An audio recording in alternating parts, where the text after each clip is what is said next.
The committee will now rise and report its business to the House.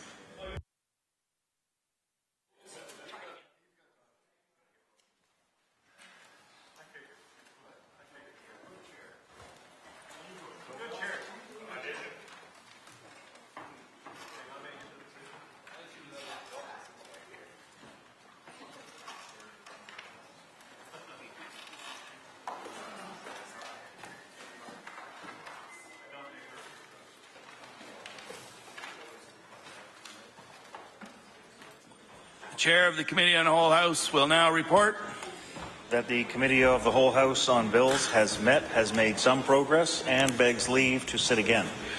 Thank you.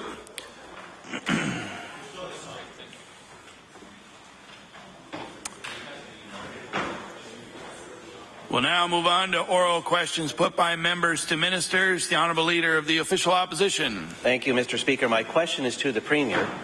Yesterday in question period, when discussing a ban on flavoured tobacco, the Premier said, and I quote from Hansard, "We want to ensure that legislation will prevent any tobacco company from finding a way around it, and when we bring in flavoured tobacco legislation, there will be no loophole."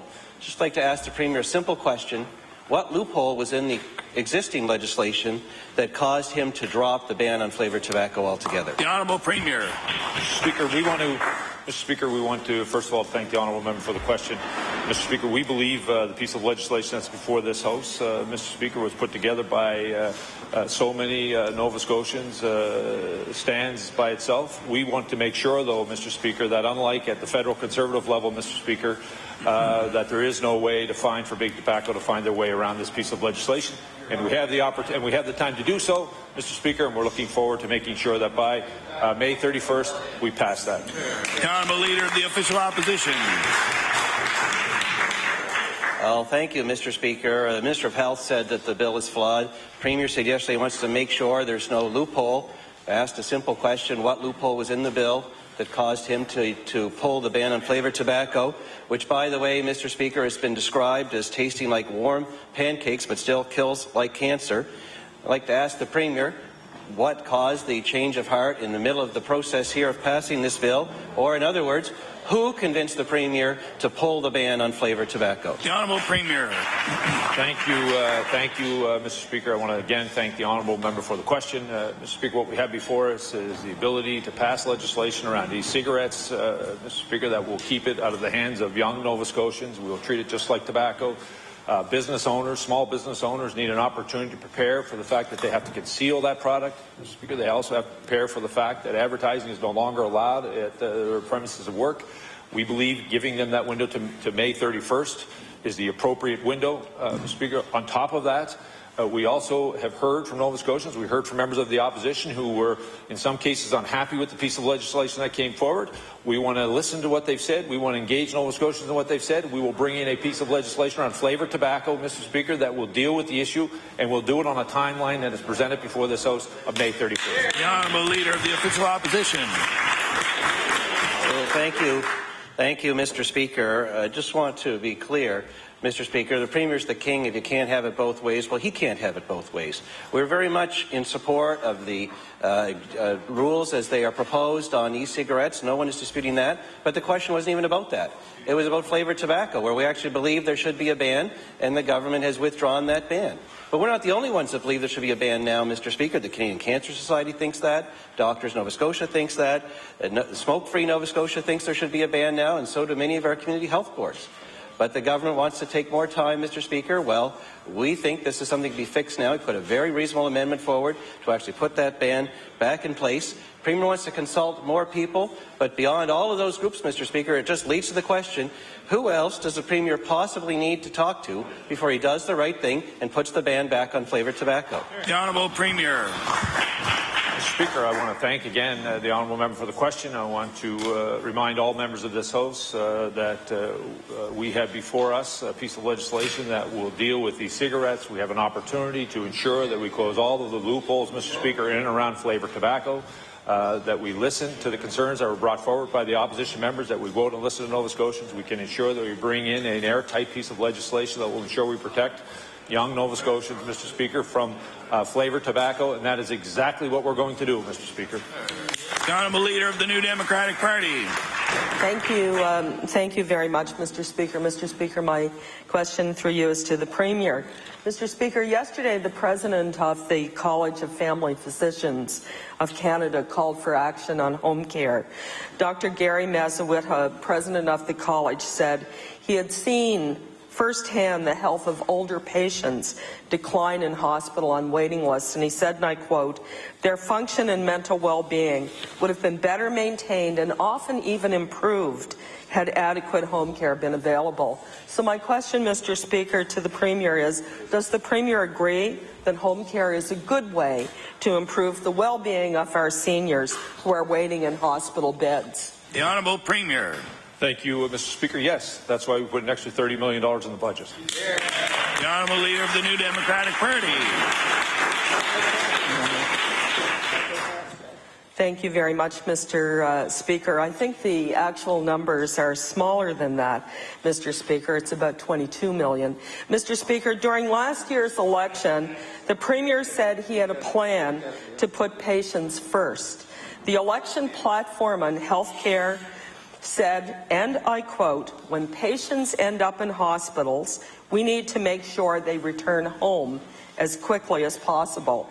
So, Mr. Speaker, we have now learned that in the last 6 months of this Liberal government, the home care list has increased by 80%, Mr. Speaker. So will the Premier please explain how growing wait times for home care and growing numbers of people in hospital beds is keeping their campaign promise to put Nova Scotians first? The Honourable Premier. I want to thank Mr. Speaker, the honourable member, for this question. We have, Mr. Speaker, the Minister of Health, Department of Health, working with our partners across this province, have been working to move Nova Scotians out of hospital to home. Mr. Speaker, she's seeing some of that growth in lists around looking for home care support. We've recognized there needs to be an investment in home care across this province. We're very pleased with our partners who are working in regions across Nova Scotia to ensure that our parents, our loved ones, get an opportunity to be home as quickly as possible, provide that support. We know there's more work to do. We've invested in that, and we're going to continue to ensure that we invest in home care support. The Honourable Leader of the New Democratic Party. Thank you, Mr. Speaker. Well, Mr. Speaker, 7 of Nova Scotia's former 9 district health authorities have experienced a significant increase in the number of people waiting for home care since April. And as a former health minister, I know that it requires daily attention of the health department to ensure people are moved out of hospital and into home care. So my question is this: will the Premier now admit that the focus on DHA amalgamation has taken valuable time and energy away from improving frontline patient care? The Honourable Premier.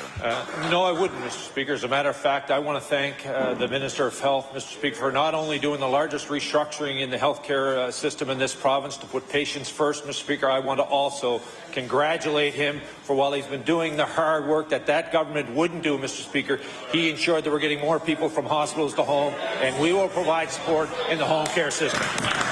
The Honourable Leader of the Official Opposition.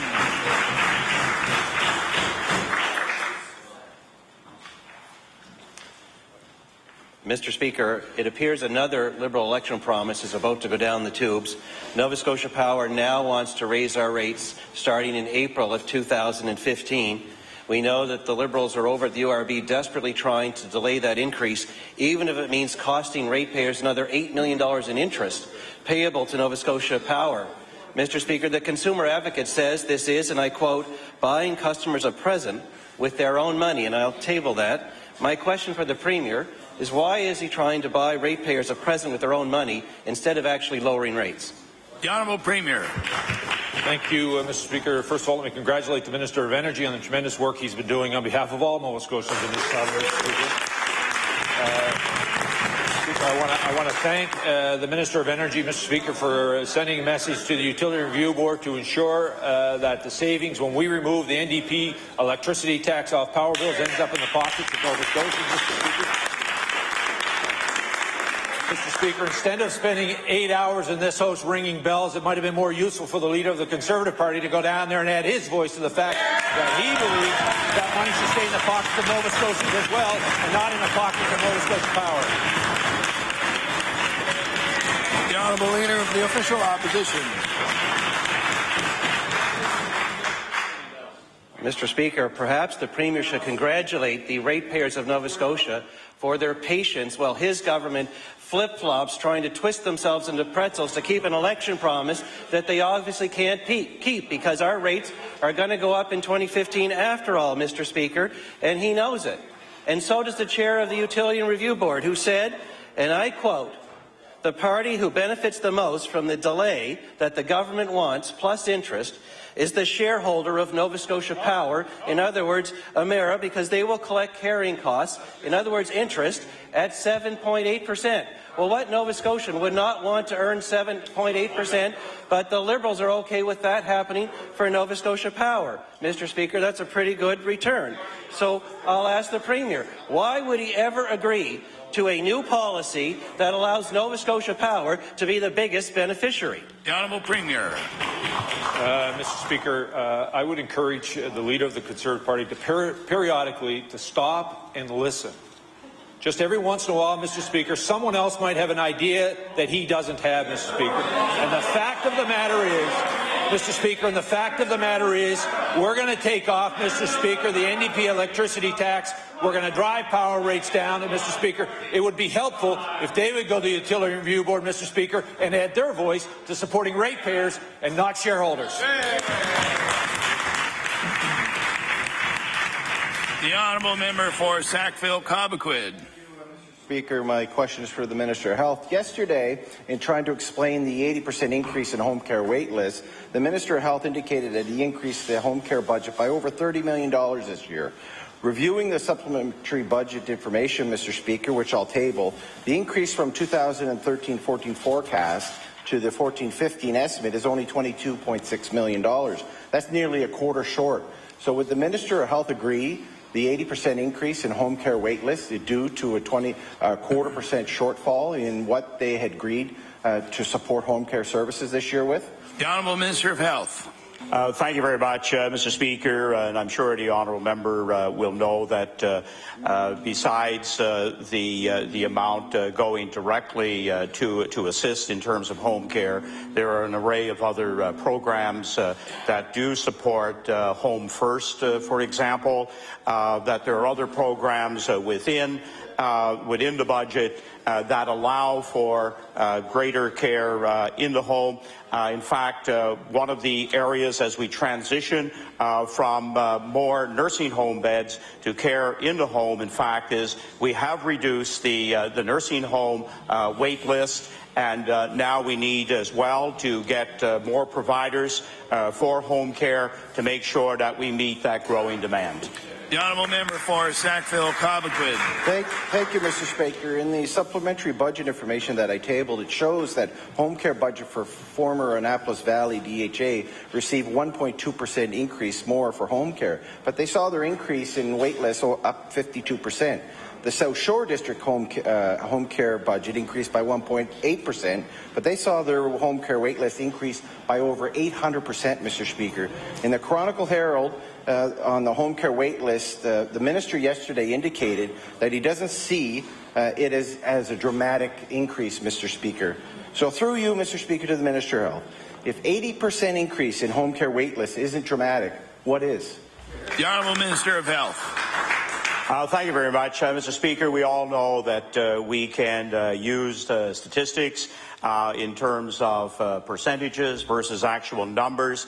We know the list for home care is a very dynamic one, one that in fact is constantly changing, in flux.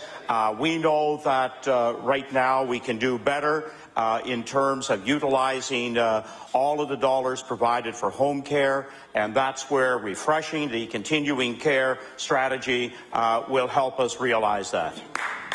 The Honourable Member for Pictou West. Thank you very much, Mr. Speaker. My question through you is to the Minister of Economic, Rural Development and Tourism. Recently, the Minister told the Herald that there is no hard deadline for when it would be too late for the Nova Star to find an off-season contract. In that same article, a company spokesperson indicated they were hopeful in having an update this week. Can the Minister please tell the House whether the Nova Star Ferry has found winter work? The Honourable Minister of Economic and Rural Development. Mr. Speaker, the company is who bears responsibility for finding work for the vessel during the winter months. It is our understanding that they continue to pursue leads as to potential work for the winter months, and as soon as that is secured, they will advise us. In return, as we've done since the beginning with this ferry, we will advise Nova Scotians. The Honourable Member for Pictou West.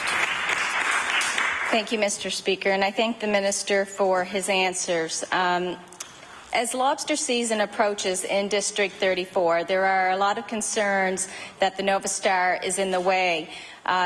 If there is no plan for winter work, is there a better solution than having a phone number for the fishers to call to remove the lines when they have to go to work and return?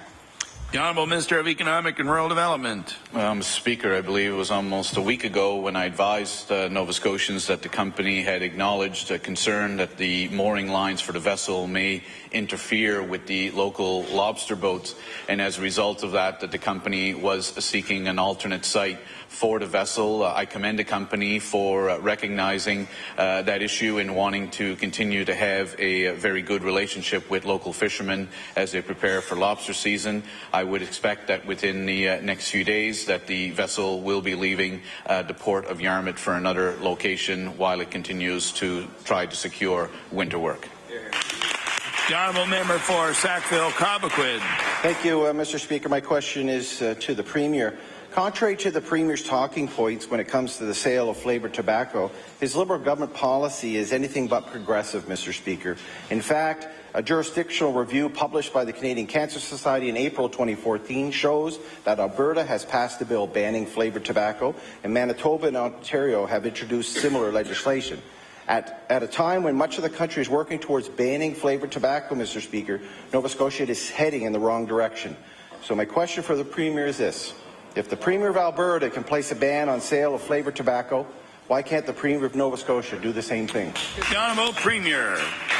Well, Mr. Speaker, I would encourage the member to actually check to see if any of that legislation has actually been proclaimed. What we have laid out before this House is a piece of legislation that we will move forward and remove e-cigarettes, Mr. Speaker, to make sure that we protect young Nova Scotians from those. Speaker, the honourable member himself brought forward an amendment, cross-state law amendments. We believe that amendment should be considered and consulted, and we believe we should talk to Nova Scotians about that. We can do that very consultation, looking at his own amendment, Mr. Speaker. We can do that, and then we can also meet the timeline of May 31st. What more does he want? We're actually listening to them, Mr. Speaker. The honourable member for Sackville-Cobequid. Thank you, Mr. Speaker. I hope the Premier's listening now. By no means did any of us on this side ask him to pull back the ban on flavoured tobacco in the legislation. Not one person on this side, Mr. Speaker. So according to the Canadian Youth Smoking Survey published in October 2013, 49% of youth under the age of 19 who use tobacco in Atlantic Canada prefer flavoured tobacco, Mr. Speaker. The survey found that 1 in 7 males in high school has used flavoured tobacco in the last 30 days. So my question for the Premier is this. Right now the Premier has a chance to take flavoured tobacco products out of the hands of our high school students across Nova Scotia. Why won't he amend the legislation and ban flavoured tobacco now? The Honourable Premier. Mr. Speaker, I think the honourable member knows that the piece of legislation that talked about flavoured tobacco was talking about May 31st. The amendment, he didn't even actually want to change that date, Mr. Speaker. What he was talking about was menthol flavour. We believe we should listen to him, Mr. Speaker. We should believe it. The unfortunate part, Mr. Speaker, is that one more, Mr. Speaker, it's one more left on piece of business left undone by the former government, and we're going to make sure by May 31st we deal with it. The honourable member for Pictou Centre. Thank you, Mr. Speaker. Mr. Speaker, red tape is a job killer. I presume that's why this government intends to release its tax and regulatory review at some future date. My question is about the proposed amendments to the workplace health and safety regulations. On page 6, Mr. Speaker, of the draft proposal, there is a formula designed to guide employers regarding hazardous conditions. Mr. Speaker, the formula is C1 over T1 plus C2 over T2 plus C3 over T3 in sequence to CN over TN. Now, Mr. Speaker, I'll table that formula. Mr. Speaker, my question to the Minister. Most employers care about the safety of their employees and want to cooperate within the rules. Will the Minister of Labour please explain how imposing such a complicated formula like the one I just tabled keeps workers safer? The Honourable Minister of Labour. Thank you, Mr. Speaker, and I thank the honourable member for the question. In fact, that is out for consultation right now, and that's exactly the kind of feedback we want to hear. I know that sometimes the opposition doesn't actually want us to consult, but in fact, in this place, it's a perfect example of why it's so important to consult. Thank you. The honourable member for Pictou Centre. Mr. Speaker, I had a chance to consult with some of the employers, and they looked at that formula and threw their hands up in the air. However, Mr. Speaker, many small and medium-sized businesses in Nova Scotia are already struggling under the weight of the highest taxes and power rates in the country and a complicated regulatory regime. Changes to regulations that include difficult formula will not ease that burden. My question to the Minister, will the Minister help job creators create safer workplaces by consulting and working with them rather than imposing expensive and confusing new regulations? The Honourable Minister of Labour. Thank you, Mr. Speaker. In fact, just the other day, one of my colleagues came back to me after meeting with a businessman, and he said that the attitude in the Department of Labour, in our safety branch, has done a complete 360, that the people who are working in that department, in that branch, are so committed to safety and so committed to helping businesses make sure their workers are safe. He said he wanted to pass along the message to me that, in fact, it's been a huge turnaround, and I do want to thank those workers for the work they're doing. Thank you. The honourable member for Chester St. Margaret's. Thank you, Mr. Speaker. My question through you is to the Minister of Environment. Mr. Speaker, yesterday I asked the Minister of Environment about a pilot program that is taking place in the western region of the province. I have emails here from staff in his department regarding it. Unfortunately, the Minister wasn't aware of the program and couldn't answer my question at that time. So I'll try again, Mr. Speaker. Can the Minister of Environment please explain the pilot program that has been going on for 3 months and prohibits MLAs from filing complaints on behalf of their constituents? The Honourable Minister of the Environment. Thank you, Mr. Speaker, and I thank the member opposite for raising this question. I guess first and foremost, this particular initiative is not about preventing MLAs from doing their job at all. Quite the contrary, Mr. Speaker.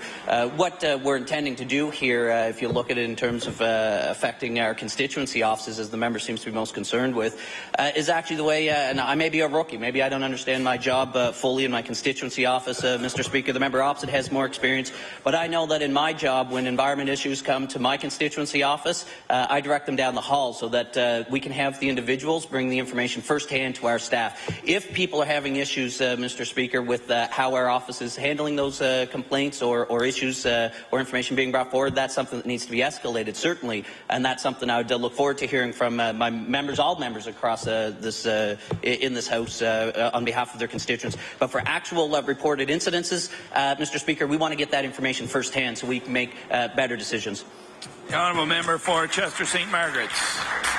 Thank you for the answer to the Minister, but the Minister is missing the point that many people are fearful to come forward, especially in rural Nova Scotia, and to refuse an MLA to bring that information is just wrong. This pilot program also means that anonymous tips will no longer be worthy of investigation from people of the province. Many people, especially in close-knit rural communities, are hesitant to have their name included when reporting incidents involving their neighbours, co-workers, or employers. I've been told by staff in his department, I have the emails here if the Minister would like to see them, that inspectors are keeping track of how many times they are informed of an issue but unable to investigate it because of these new rules. My question to the Minister is, in the months since these new rules have been in place, how many reported infractions have gone uninvestigated? The Honourable Minister of the Environment. Mr. Speaker, again, I thank the member for bringing this issue forward. What I'd like to advise the member and all members of the public in the Western region, I think first and foremost is the importance of why this initiative is taking place on a pilot process, rather than rolling out bad policy and bad initiatives across the province of Nova Scotia, Mr. Speaker. Under this government and under this department, we're engaging in a pilot initiative so that we can identify where there may be some challenges in what we are proposing and moving forward as enhancements to how we do business, Mr. Speaker, so we can do a better job protecting our environment, which I've heard frequently from people from one end of this province to the other that they think that we can do a better job. This is an initiative that we're working on doing that, Mr. Speaker, and we're taking into consideration, we're tracking the data so we can make informed decisions, Mr. Speaker, as to the effectiveness of this pilot project. And if it needs to make adjustments to make it better, then, Mr. Speaker, we'll be doing that before we look at moving it forward across the province. The honourable member for Northside Westmount. Thank you, Mr. Speaker. Mr. Speaker, my question is to the Minister of Public Service Commission. Last week I asked the Minister about the cost of a new February holiday with regard to civil servants. And Mr. Speaker, I'll quote from Hansard's answer. Nova Scotia has the least amount of holidays in Canada, and the province that have the most, Alberta and Saskatchewan, actually have the most booming economies in Canada. And Mr. Speaker, that's not even logical. The Minister is ignoring our deficit and saying if we had more holidays, we could have a better economy. So my question to the Minister, can the Minister explain how legislating a paid public holiday, forcing small businesses to delve deeper into their pockets for wages, will give us a booming economy? The Honourable Minister of the Public Service Commission. Mr. Speaker, I stand by what I said. Those provinces do have more holidays than we do, and they have much more booming economies. Mr. Speaker, when people are working, we can increase their productivity by giving them breaks, and this is what it is. It's a break, and it'll increase productivity of Nova Scotians, and I truly believe that it'll move Nova Scotia in a positive direction. Thank you, Mr. Speaker. The honourable member for Northside Westmount.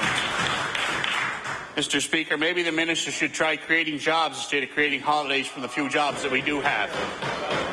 Mr. Speaker, when I asked about a hiring freeze in the civil service, the Minister said, there is no hiring freeze. I don't know why the opposition keeps going there. On page 4 of the Finance Minister's briefing book, it says there is a 1-to-2 ratio hiring freeze. And I'll table that, Mr. Speaker. The Minister obviously did not have the information included in his own briefing book. So my question to the Minister is, can the Minister confirm whether or not there is a hiring freeze within his own department or not? The Honourable Minister of the Public Service Commission.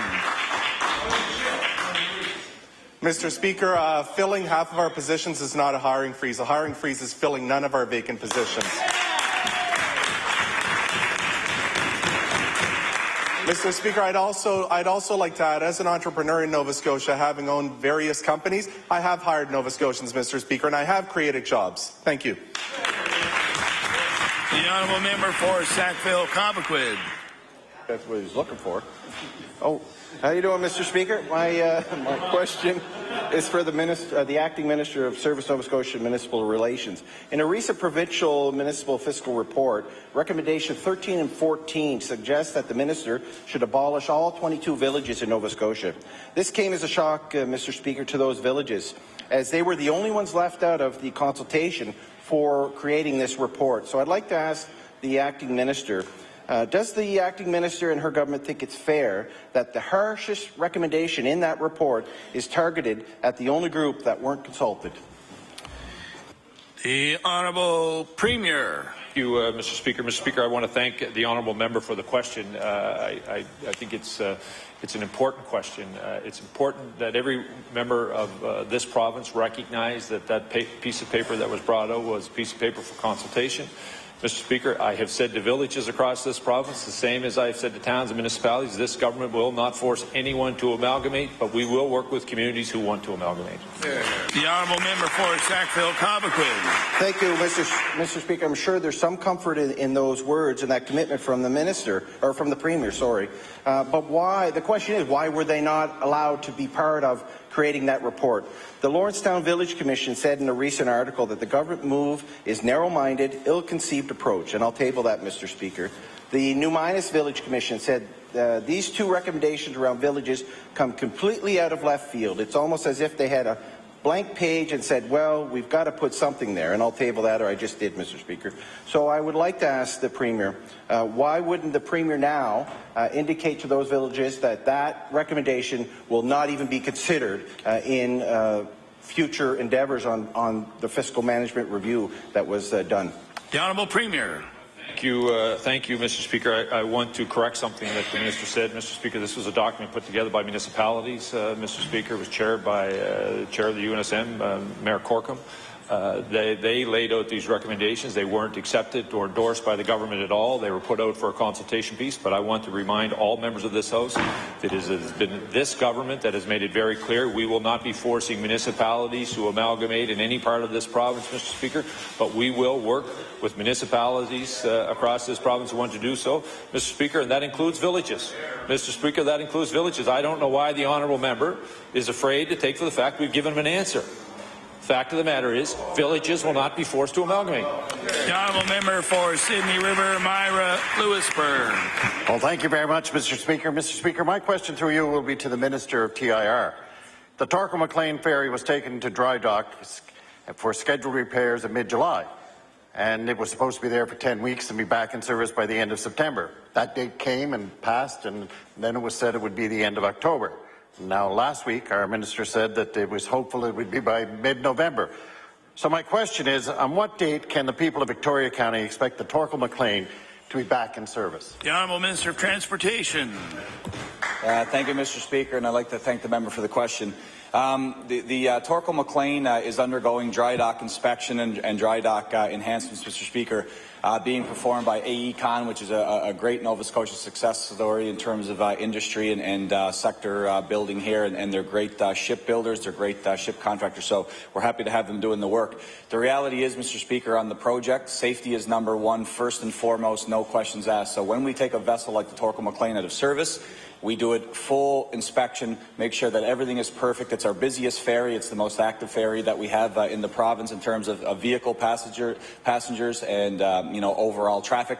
So for us, we've got to get it right. We have the Scotian in place, Mr. Speaker. There's absolutely zero interruption in service. The Scotian is doing a good job. When the Torquay-McLean is ready, it'll be back in the water, but only when it's safe to do so. Thank you very much. The Honourable Member for Sydney River, Myra, Lewisburg. Thank you very much, Mr. Speaker, and I want to thank the Minister for that response. But the closer we get to winter, the more dangerous it becomes to tow the ferry back to its location.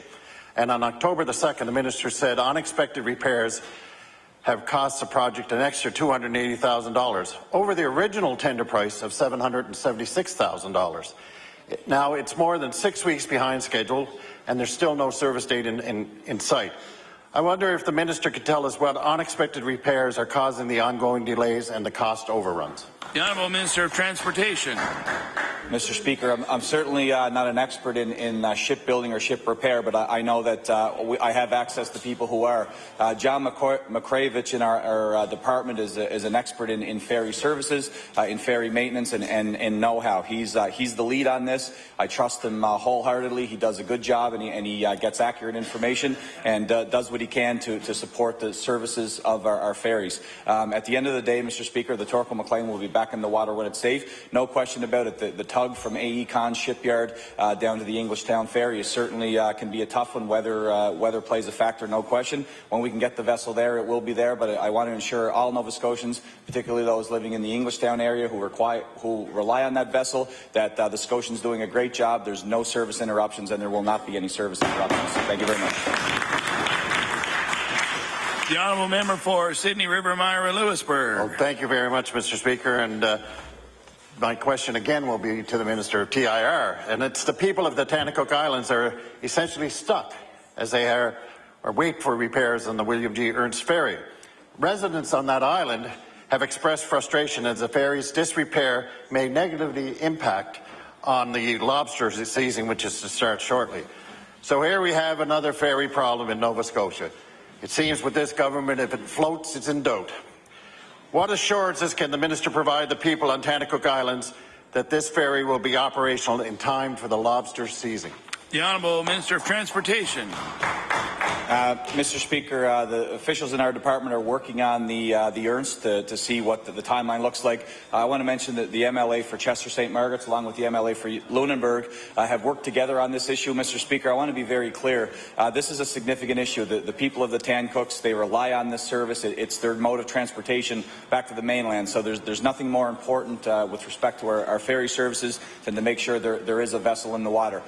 Currently, we have a charter vessel that's looking after the passenger traffic. My understanding is that their capacity is over and above what the average traffic is for those runs, so that's important to know that the service is covered. Also, Mr. Speaker, with respect to the lobster fishery, there's issues with fuel and issues getting bait over to the islands. My understanding, Mr. Speaker, is that we have that covered from the logistical point.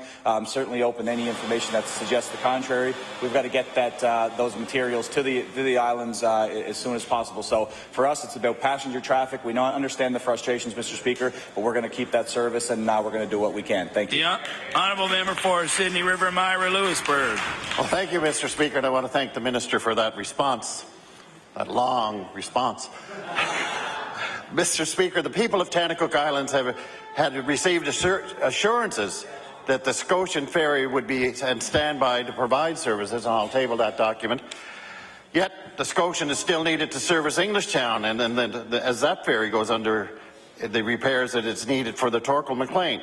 So some of the island people have expressed concerns that even when the William G. Ernst ferry's engine is repaired, it may not pass Transport Canada's stability test that has failed earlier this year. So my final question to the minister is, will the minister inform the House what the long-term plan is for providing ferry services to the people of Tannacook Islands? The Honourable Minister of Transportation. Thank you again, Mr. Speaker, and I want to assure the member, I want to assure the member for MLA St. Margaret's, the MLA for Lunenburg, Chester St. Margaret's, that this is an important service. This is their mode of transportation. It's how those folks get to the mainland. So obviously it's a priority, Mr. Speaker. We have 7 ferry runs in this province. Those that are mandatory, obviously, for transportation. We have to look after those needs. We have 9 vessels. Currently, the Scotian is replacing the Torquay-McLean, Mr. Speaker. At the end of the day, we're going to find a way to get service to the people of the Tancooks. We have to look after Nova Scotians. We'll certainly do that. We're going to participate in a committee that's going to be formed by the MLAs here in the legislature that are impacted by the Tancook ferry service, and we're going to do the right thing. We're going to be honest. We're going to give the people of the area all the information that we have, and we'll allow them to give input, and we'll make the best decision that has their interests in mind. Thank you very much. The honourable member for Chester St. Margaret's. Thank you very much, Mr. Speaker. And my question is also to the Minister of Transportation, Infrastructure and Renewal. And Mr. Speaker, as the Minister knows and has said, that the Tancook ferry is a vital transportation link for the people who live in my constituency on the island. And he also knows that the ferry has been tied up for repairs. The Minister of Transportation has hired a temporary ferry called the Eastern Points, but residents of Tancook Island are telling the Minister that it is an insufficient band-aid. There are businesses that rely on proper ferry service to transport their goods on a daily basis, something that can't be facilitated by that boat. Given that this is one of the most important times of the year for businesses on Tancook Island, why did the minister hire a boat that can't support the business needs and also the personal needs of Tancook residents? The Honourable Minister of Transportation. Thank you, Mr. Speaker. And certainly for the member opposite, I would appreciate any update on information that supports what she just said. From my department officials who are on the ground there, John Mikroevich in particular, he says there's 3 issues that have been brought forward by the residents. There's an issue of fuel, there's an issue of bait, and first and foremost, there's an issue of passenger traffic, Mr. Speaker. What I'm being informed through our officials is that there's adequate service to get the bait over, there's adequate service to get the fuel over, and there's the average passenger number per trip is certainly being able to accommodate it by that current charter vessel. So, Mr. Speaker, the information I have is that service is adequate. If that's not the case, then by all means I would invite the member to bring forward the new information to my attention, and we'll look after it. Thank you. The honourable member for Chester St. Margaret's. Thank you to the Minister for his answer. One of the parts the Minister is missing is the fact that people that live there need oil and other items for them to be able to exist on the island, and the whaler does not have the capacity to take those items over. And there's small businesses that are being really affected now, like during the lobster season. And if the decision to hire the Eastern Points as the temporary ferry service leads to revenue losses for businesses on Tancock Island, how will the Minister help those residents, business residents, recoup their losses retroactively? The Honourable Minister of Transportation. Mr. Speaker, thank you very much. I have heard, other than the three areas that were mentioned with the fuel, the bait, and the passenger capacity, I haven't heard of any other issues and interruptions with providing goods and services to Tancock. So that's something certainly that I haven't been briefed on, and if the member can provide specifics on that, I'd certainly appreciate that. If there's something that's not getting to the island, Mr. Speaker, then we've got to get it there. It's our duty on behalf of Nova Scotians. So we'll make sure that's done. But Mr. Speaker, there is a committee established. We will certainly participate. With respect to these issues, with respect to where we go in the future with this vessel, Mr. Speaker, we're wide open. We want to help people of Nova Scotia, so we'll listen to their input and we'll do it, make our best path to get there. Thank you very much. The Honourable Member for Cape Breton Centre. Thank you, Mr. Speaker. Mr. Speaker, my question is to the Minister of Justice. Mr. Speaker, I'm wondering today what this government is doing to protect citizens against crime. You know, we've seen this government work around getting drunk drivers back on the road. We've seen the minister not being refused to address concerns of sexual assault, Mr. Speaker. The truth hurts, I guess, Mr. Speaker.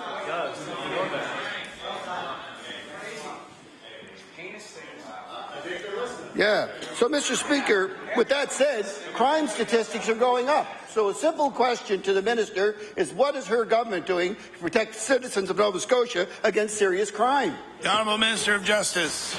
Thank you very much, Mr. Speaker. I thank the Honourable Member for the question. It's a very, very, very excellent question, and I'm very happy to respond to you and tell you what we are doing in the province of Nova Scotia. I'm going to list a few things for you until the Speaker tells me to stop. But Safer Communities and Neighbourhoods Act has been very effective in this province. It's been effective in shutting down properties that adversely affect the surrounding neighbourhood through drugs, illegal activities, so on. We have the Civil Forfeiture Act, which you may or may not be aware of. It's very effective in this province. I'd just like to remind the Honourable Minister not to refer to the member opposite directly, to put your comments through the chair, and to work towards wrapping it up. The Honourable Minister of Justice. Thank you very much, Mr. Speaker. Very difficult to wrap it up because really there's quite a few things that we're doing in this province, and I think we should know. Maybe a statement. So we have the Civil Forfeiture Act also. It's been very effective in the province, and it's there to seize proceeds and goods like cars or other things from crime. We have the ceasefire that we launched back in the spring, which has been very effective in Halifax to combat crime, which is, I think, what the Honourable Member has been talking about. It's the release of the stats that were received today. Thank you very much, Mr. Speaker. The Honourable Member for Cape Breton Centre. Thank you. Whenever you're... Yeah, you can copy. I guess, well, good then. So, Mr. Speaker, I'll probably then give another piece of legislation that the Minister should talk about, and that is the Mental Health Court, Mr. Speaker. But you know what? That's the group in the justice system that is sadly hurt, Mr. Speaker. Despite proof that the Mental Health Court is working, this Minister has instead decided to side with the Premier and the Minister of Health and not expanding it. So I want to ask this Minister, why is she siding with her political bosses instead of the mental health issues that face the people of Nova Scotia? The Honourable Minister of Justice. Thank you very much, Mr. Speaker. The Mental Health Court is it's one that is very dear to my heart. It's one that I very much believe in, quite frankly, when it first started years and years ago. We have various specialty courts in this province, as we all know. We do have Mental Health Court is a specialty court. It is set up in Dartmouth. It serves all of Halifax Regional Municipality residents. But we do have various initiatives throughout the province of Nova Scotia that also serve the residents of Nova Scotians throughout the province. We have the Monitor Drug Treatment Program in Kentville. We also have another program. There's been a pilot that's been talked about in a couple of other areas in the province of Nova Scotia. I'd be happy to give the honourable member or anyone else any information they would like on that. Thank you very much. The honourable member for Inverness. Speaker, my question is for the Minister of Justice. There is no doubt there will be costs for the February holiday to the Department of Justice. Recently, the Minister of Finance said that health authorities will absorb the cost of the holiday for that department. Can the Minister of Justice explain how the department will absorb the cost of the new February holiday? The Honourable Minister of Justice. Thank you very much, Mr. Speaker. The issue of the February holiday has been discussed in this House by the honourable members around here for about a decade. In fact, one of the members happens to be our current Minister of Finance. So this is certainly has not been a surprise to any of the Nova Scotians. For sure, it was a commitment platform, and I'm very pleased that we brought it forth. Thank you very much. The honourable member for Inverness. Well, Mr. Speaker, the government members can clap all they want, but we know about the safety issues that have been happening at facilities like Burnside, and this could end up compromising safety of people working at Burnside. So, Mr. Speaker, earlier in the week, the Minister told us that safety of offenders and of personnel at provincial jails is a priority. Of course, that means having the appropriate number of staff in these institutions at all times. Will the Minister assure the House that safety of offenders and staff at provincial jails will not be jeopardized to pay for the February holiday? The Honourable Minister of Justice. Thank you very much, Mr. Speaker, and thank you to the honourable member. Thank you to everybody in this House. Absolutely, we will assure that. That's what we're here to do. Thank you. The honourable member for Kings North. Thank you, Mr. Speaker. Mr. Speaker, my question is to the Premier. Recently, the Minister of Municipal Affairs released the draft recommendations in the Provincial Municipal Fiscal Review Report. The recommendations were drafted by the Fiscal Review Committee, which I understand is made up of civil service and municipal officials. If adopted, the recommendations mean some big changes for Nova Scotia's 22 villages. Will the Premier please explain why the villages are not represented on the Fiscal Review Committee? The Honourable Premier. Thank you, Mr. Speaker. I want to thank the honourable member for the question. As he knows, that document that was put out is put out for a consultation piece. He also knows, Mr. Speaker, we're very clear that we will not force municipalities to amalgamate. Mr. Speaker, even they could draw the conclusion we will not force villages to amalgamate, Mr. Speaker. If there are communities, though, that want to find cooperations and amalgamate, we will support them. I happen to live in one of them, the town of Bridgetown, which I represent. I grew up in. It's an important part of my life. Has decided that it wants to dissolve and become part of the county. We're doing all we can to usher that transition in for the residents who live in that town. The honourable member for Kings North. Thank you, Mr. Speaker. I'd like to thank the Premier for that answer. I have in my hand which I will table from the village of Lawrencetown, another village which the Premier may be familiar with in Annapolis County, which was signed by 7 village commissioners. And in this response to the UNSM fiscal review, the villages are upset that it was suggested that they are low-hanging fruit available for amalgamation, which they believe the village of Lawrencetown believes is an insult to Nova Scotia's long-standing roots in the principles of democracy. No villages were included in the fiscal review process. I will ask the Premier, will Nova Scotia's 22 villages have a seat at the table in the discussion of their future? The Honourable Premier. Speaker, I want to remind the honourable member that all Nova Scotians can engage and provide feedback on the document that's going on in consultation. I do know the village of Lawrencetown well. I also represent that village, Mr. Speaker. As a matter of fact, I spent Remembrance Day there, laying a wreath on behalf of the citizens of Nova Scotia. One of the things that the citizens of Nova Scotians know, Mr. Speaker, they may not have been consulted by municipal leaders across this province, but they know that their MLA and the Premier of this province will represent them extremely well in the South. The Honourable Leader of the New Democratic Party. Thank you very much, Mr. Speaker. Mr. Speaker, my question through you is to the Minister of Finance. Mr. Speaker, the federal government recently announced that it's going to introduce income splitting for Canadians in 2015, and there have been quite a few studies done on income splitting and who will benefit. My question to the Minister of Finance is, whether or not she has had an opportunity to examine which Nova Scotian families will benefit from the federal government's plan to income split. The Honourable Minister of Finance. Thank you very much, Mr. Speaker, and I appreciate the question. In fact, I haven't had a breakdown of that. I've been here listening to bells ringing and working with others here, talking about important bills as well. Mr. Speaker, the income splitting that's coming in federally was a concern to us in case it would affect the tax base that we also have. I'm not endorsing their plan by any means, but I'm glad to say it doesn't affect our revenue base because it's coming in as a credit against the federal tax owing. So that was a relief to us because we could have stood to lose millions of dollars in revenue if it had been brought in a different way. The Honourable Leader of the New Democratic Party. Thank you very much, Mr. Speaker. Mr. Speaker, the Broadbent Institute have done a study on income splitting, and it shows that over 90% of Nova Scotian families will not benefit from this policy, which I'll table. I know the Minister has been very enthusiastic about other federal government initiatives like the pooled pension plans, and she hasn't been an advocate for improving the Canada Pension Plan.